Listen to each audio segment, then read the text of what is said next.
Hey, Rudy Maxa here, travel journalist and broadcaster. You know, we have been checking in over the last couple of months with various countries, with journalists primarily and hoteliers and so on, to see what's going on in those countries COVID-wise. So let me tell you, if you're watching this live, you know it is the 17th of June, 2021, but this will remain posted on Facebook and YouTube for, I guess, forever. So the advice you're hearing today is correct as of today. But it might not be correct a week from now or a month from now or certainly a year from now. So keep in mind, this is being recorded, broadcast live and recorded on the 17th of June, Thursday in 2021. And we're looking at Spain today for a few minutes. I'm delighted to be joined by Jackie DeBurka. She is a travel journalist and podcaster based in Spain, and she has lived there for many years. She lives with her husband on an olive farm, which is actually where I'm supposed to be living. Jackie, I'm coming to you from the banks of the Mississippi River in downtown St. Paul, Minnesota, from my apartment patio. At any rate, what's going on in Spain? The last thing I know, Jackie, and you correct me if I'm wrong, the last thing I could find online was that as of June 7th, Spain is saying, Americans, if you're vaccinated, come on over.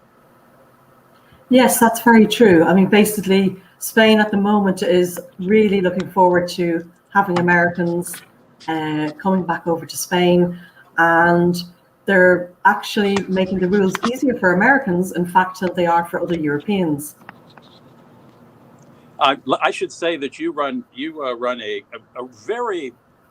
particularly interesting and informative website. It's called travelinspires.org, and Jackie is not the only one who writes for it. She has got, I guess, it's a small army. You have a lot of contributors who come from very many different walks of life. Sure. So I will recommend that website to you, but let's focus on Spain. Jackie, I'm trying to find the volume on my phone because I can hardly hear you, and I can't find it because I have it mounted to this thing here. Let's see. Oh, this might be it. Rudy, would it help you if I got a headset? I got to find volume here, or else I can barely hear Jackie. There it is. Okay. So Jackie, probably the most focused upon city in Spain has been Barcelona, and not just during COVID, but before COVID, because basically the city was getting overrun by tourists. I mean, this is a city where I think it's 1.6 million people live, and they see 12 million tourists a summer. And I know they've taken some steps to try to temper the amount of people coming. What do you know about Barcelona now? Well, Barcelona, obviously, is absolutely correct what you've said, Rudy.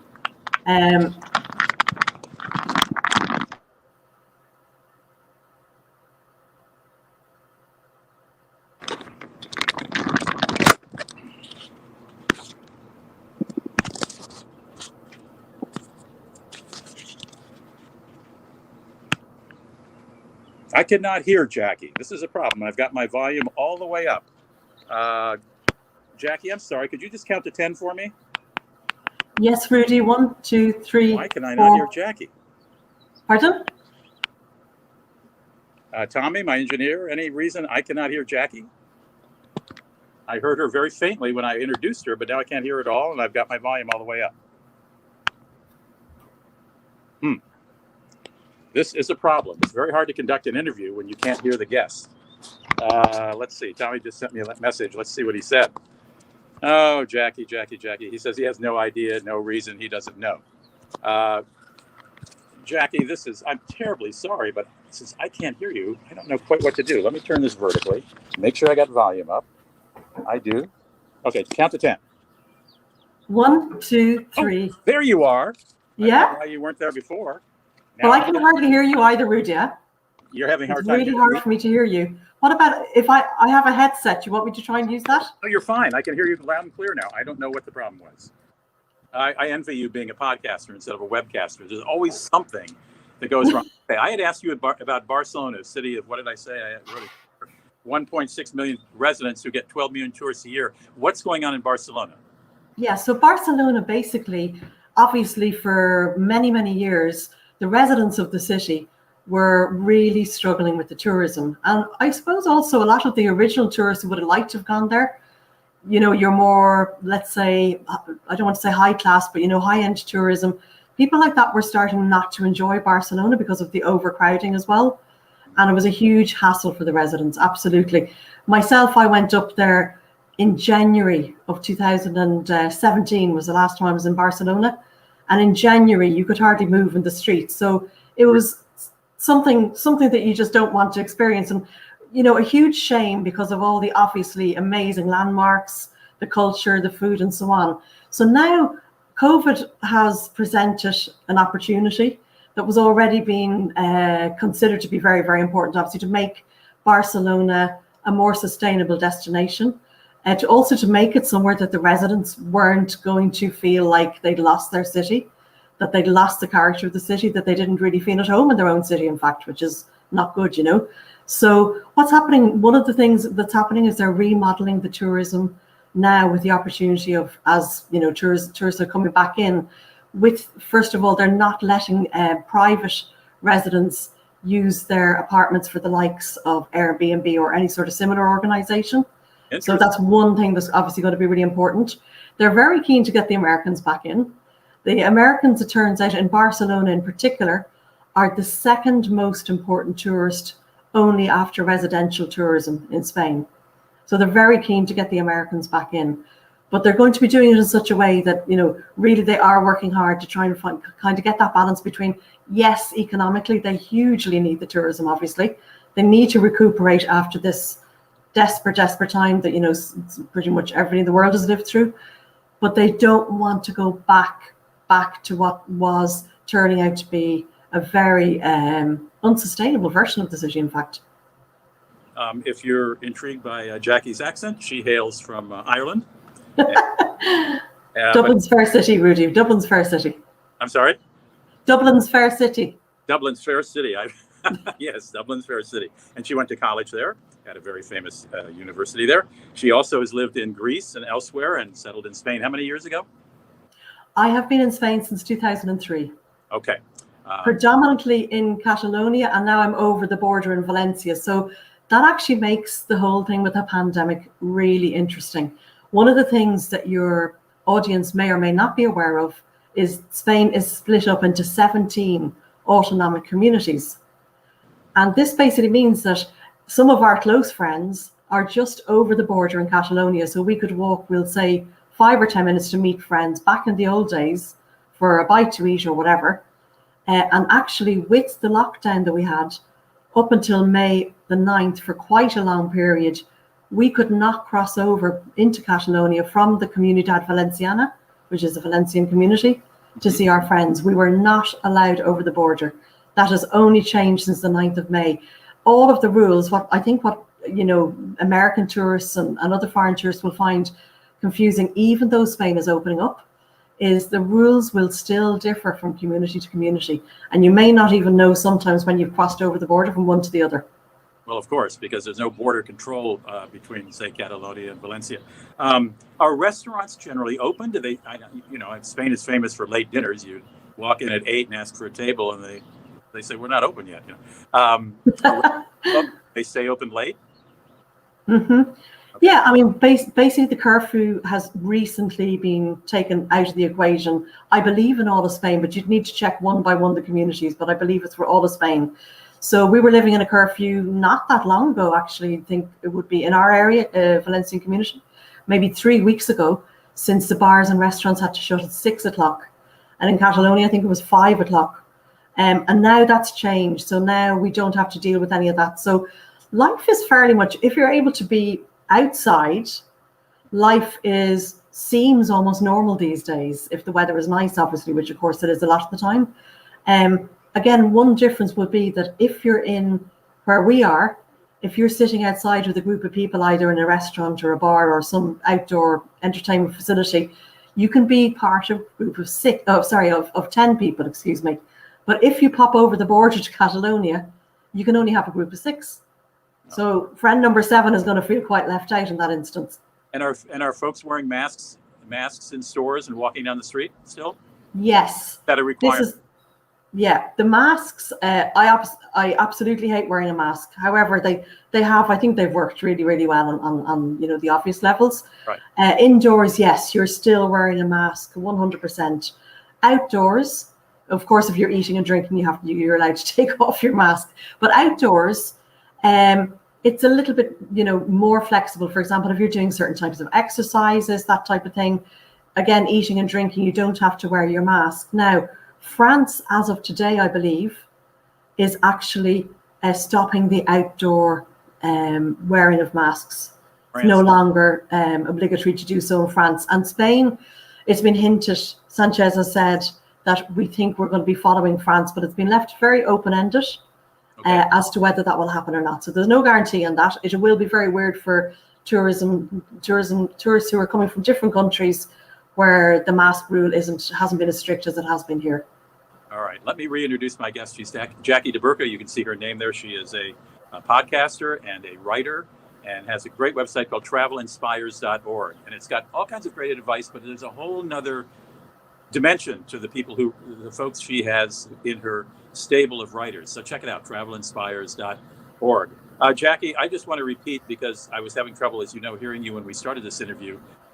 Am I correct that as of June 7th, Americans who are vaccinated are welcome to Spain? Yes, absolutely correct. So with open arms, the Americans are being welcomed who've been vaccinated.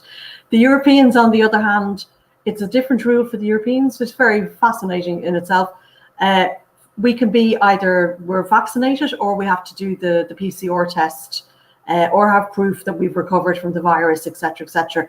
What I find absolutely incredible, trying to keep myself up to date on the news, because we have friends also in Britain as well as Ireland, is, as you're more than likely, I watched one of your programs, Rudy, and I saw that you have grandchildren in the UK, so you're probably very well abreast of that, I would imagine.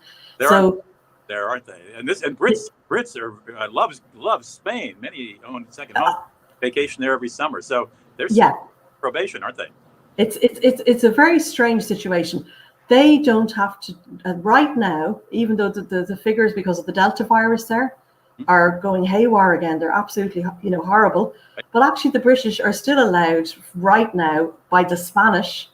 They are allowed to come over if they're vaccinated and all that type of stuff. So it's a little bit of a bizarre, the relationship between Britain and Spain. I'm sure you understand it very well in terms of the tourism. Right. So it's a strange, very, very strange one. On the other hand, TUI have cancelled, as of I think it was yesterday, a lot of the package holidays they have, not only to Spain, but some of the other hotspots here in Europe.